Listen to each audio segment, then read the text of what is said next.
Good morning. Mackenzie Johnston with Cattle News Central, bringing you your March 30th cattle industry headlines. Sponsored by Sandhills Beef Company of Mullen, Nebraska. Eat like a rancher. America First means buying directly from the producer. Be the change.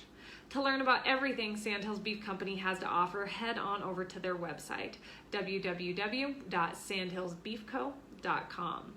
According to RFD TV, Brooks County, Texas, an area that is thick with ranches down on the Mexican border, has been labeled ground zero for the immigration crisis, according to Sheriff Benny Martinez.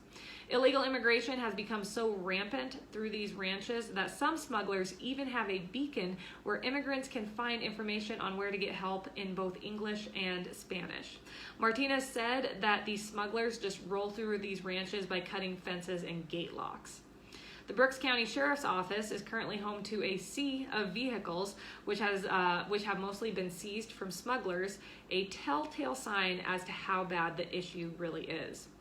According to Dr. Mike Vickers, a local rancher, technology has made it much easier for smugglers to walk immigrants through area ranches.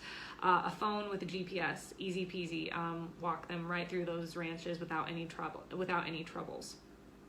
To make matters worse, the smugglers are getting bolder and braver with ranchers, according to Sheriff Martinez.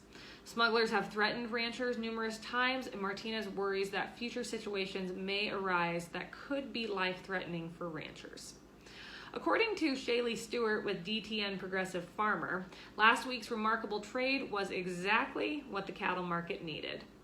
Gains were seen in the cash cattle market with an increase of $1 to $2 for live cattle. Dress cattle jumped $3 to $4 higher, and feeder cattle increased anywhere from $2 to $5.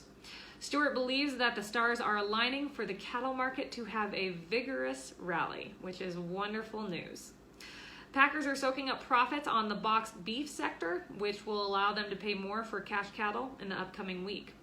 Packers committed 64% of last week's procured cattle for delivery in the next upcoming 2 weeks, which means they will need cattle and will probably be willing to pay more if boxed beef prices continue to increase, which they most likely will, said Stewart.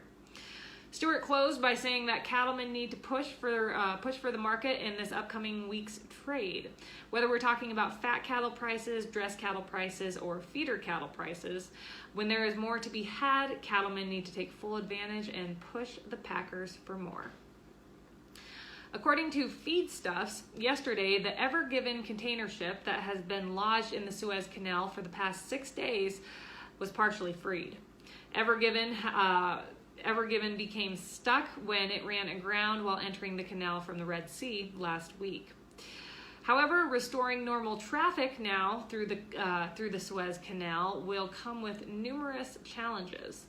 The Suez Canal is home to as much as 12% of the world's seaborne trade.